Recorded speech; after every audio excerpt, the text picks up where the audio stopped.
What is going on YouTube? Hit it back making another brand new Crypto TV episode. In today's video, we are going to be looking at XRP, Ethereum, Bitcoin, as well as the S&P 500. I also want to go over really quickly a little bit later on in today's video about my water fast, as I have gone for quite a few days, but I've just recently broken the fast here, and I'll give you guys a little more information on that later on in today's video, as I think it's important, and you guys were super responsive in yesterday's video, and I do appreciate all the comments that you guys left, and I'm actually very surprised on how you did it. So I have some questions for you a little bit later on in a couple minutes here, but specifically in today's video, we have to talk about how most of the major cryptocurrencies are actually starting to slide lower, dump to the downside here, except for XRP, but I think it's only a matter of time now that we see that movement within XRP. As you can see, as of today, we have officially made it all the way to the bottom. As you can see, we've had this massive kind of bull flag formation here, descending fractal, heading lower and lower and lower. And as you guys can see, we've pretty much been filling in this gap here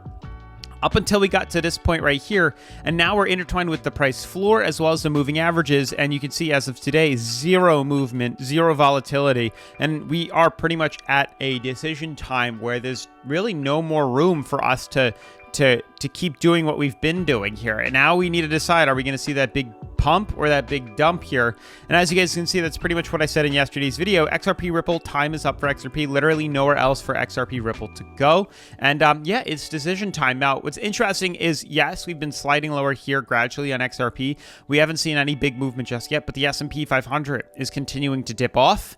This was actually kind of expected here. You can see within this major correction, we're starting to dip lower, and I've pretty much been signaling a movement to this level right here for the most part here. This is where I was anticipating a 7 to 9% drop in price here. We've actually been doing a little bit. We're at about 4%, but I would expect, like I said, 7 to 9, which is right around this level that I just drew here. So we're getting there, but this correction is really something that was not unexpected at all. As I've said, I was either expecting a movement like this or a movement like this. These are the two options that I would ideally infer we would see happen with the S&P, but because the S&P is continuing to slide down, it's actually pulling, Bitcoin down with it, and it's pulling Ethereum down with it here. So we're going to have some very peculiar, difficult, and risky trades to go over in a little bit with you guys. But with that all being said, definitely make sure to smash the like button, turn up those notifications, subscribe. Let's jump into today's episode. So before we dive into the technical analysis, I really quickly want to go over with you this kind of water fast that I've been doing. I started it Monday night at about 10 p.m.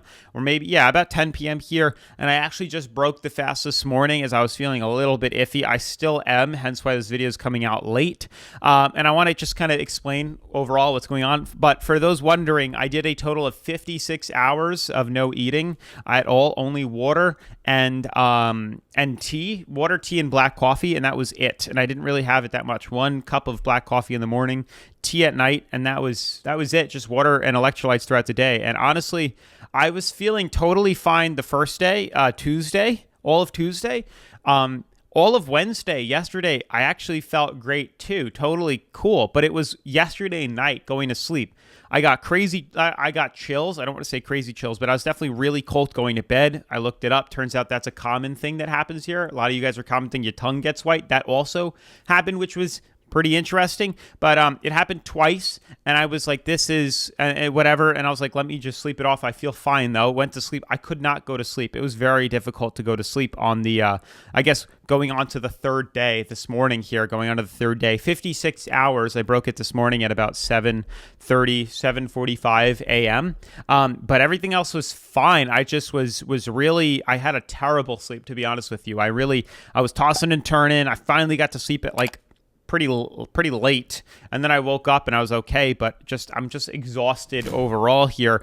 And I've been taking electrolytes, potassium, magnesium, so I don't know what caused it. It's just my body reacting to it. But for the first time ever, ever not eating ever before, going 56 hours, I think is pretty good. But it's definitely surreal. And, I guess after a few tries, I could attempt to do a 72-hour fast, and if not even longer here. But my stomach was a little iffy. I only ate, eggs and some bone broth this morning. So things are a little iffy with that too, but it was a way to keep me in ketosis, as well as, introduce food into my stomach that was not super carby or crazy like that. But yeah, so I'm upset that I didn't go longer, But it is really difficult. And even making this video is kind of tough because I am exhausted and I might take a nap after this. But let me know how I did. Let me know how you've done in the past, what if my symptoms are relatable, so on and so forth, down in the comments below. I'd love to hear, and I'll comment back. But with that being said, sorry for those that have zero interest or care or thought in the world, but I just want, for those that do, I wanted to tell you that. But to dive into the technical analysis, what we need to talk about here within these cryptos, you can see a refresh is revealing more consolidation. We're sliding lower. Set 3.6 on Bitcoin, 3.5, 4.7, 7.2. XRP is really getting hit. But you can see we're kind of sliding off right now, correcting dips in BNB, dips in XRP. Like we are now falling off that edge and falling lower. But again, I think it's healthy and necessary and anticipated and expected here.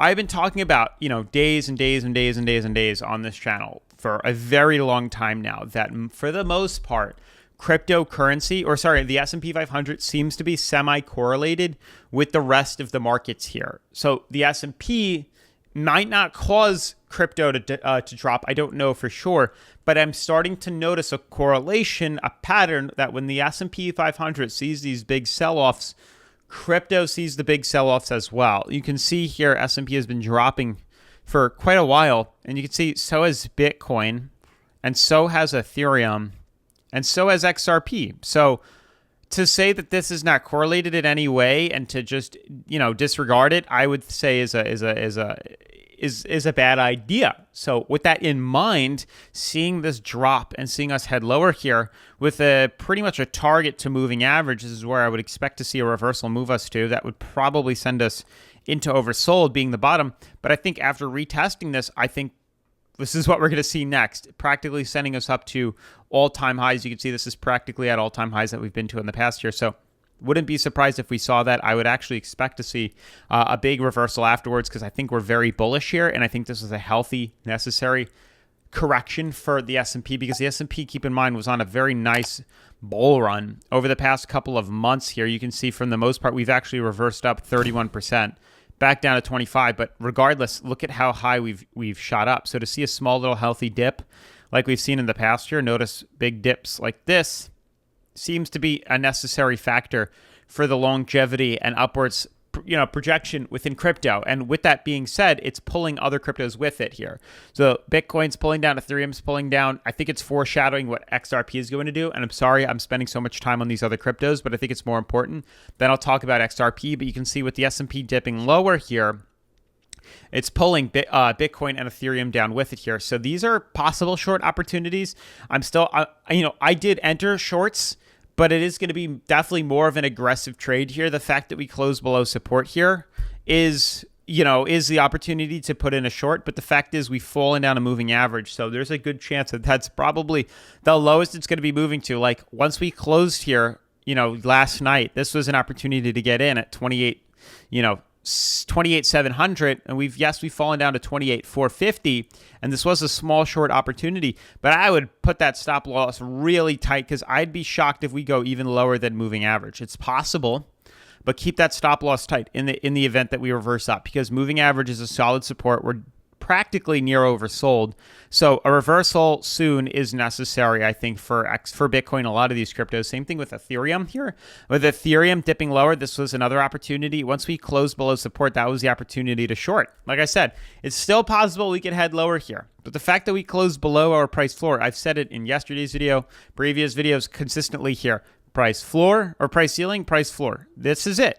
This is the ceiling. This is the floor. That simple. We break above, we long, we break below, we short. So that's what we did. We bought in for a short, and we are dipping. Same thing with Ethereum. Ethereum closed at 1805. That was a short. Here we are now down to 1786. So again, short opportunities. Just keep a tight stop loss because of how close we're becoming to oversold here. There's a good chance we might reverse off it practically pretty soon, if you ask me here. Now, obviously, XRP is the only one that's kind of a little bit slower here, and I'm not sure exactly what's going to happen. Again, we don't have trades open on XRP just yet. Ethereum and Bitcoin we do, but for XRP, we just have to be kind of patient with this market right now because we are pretty much primed to see a pump, but we haven't gotten that answer just yet. We haven't confirmed the general direction here. We are beautifully filling in this gap here, clear as day. We are now intertwined with the price floor, the moving averages, all right into this. So at some point, a decision is going to have to be made with this. Will we break out? Will we break down? I don't know, but that's what we're waiting for. So ideally, a reversal back up is what I would expect and anticipate and hope to see happen here. But until we confirm a closure above this or below this, we have to be patiently waiting here. Now, we are going to be making these trades on XRP very soon on BidFi, and the other trades on Bitcoin and Ethereum we already have on BidFi, which is the #1 cryptocurrency leveraging exchange that I like to use here on the channel. BidFi, as you can see, is my favorite exchange, and I highly recommend taking advantage of them as they are completely free. Link is down in the description below, but they also have a demo account which gives you $100,000 of Monopoly money to test your skills completely free. That means you can get familiar, get educated, learn, trade for free and risk-free before switching to the live account. So you can actually, if you're a beginner or even advanced and you just want to keep yourself, sharp, you can trade around risk-free, and you can even test my trades too, which is really cool. So make sure to check out BidFi down in the description below. They're also offering a welcome rewards bonus of up to $2,888 completely free. So make sure to check that out as well by clicking welcome rewards after you sign up to the page. Now, moving forward, that's pretty much it for today's video. I don't want to go too long. I'd appreciate you guys' comments on my fast, what you think. 56 hours is the longest I went, but it was tough. Towards this last night and this morning was what made it really tough. I probably could have lasted today and broke my fast tonight or tomorrow morning, but it was difficult, So I think tonight would have been 72 hours, and then tomorrow morning would have been 80 something. But it was difficult for sure. So let me know what you think. And I'm going to get back into the mindset come probably tomorrow once I get a good night's sleep. But with that being said, definitely make sure to smash the like button, turn on post notifications, subscribe, and I'll see you in tomorrow's video. Peace.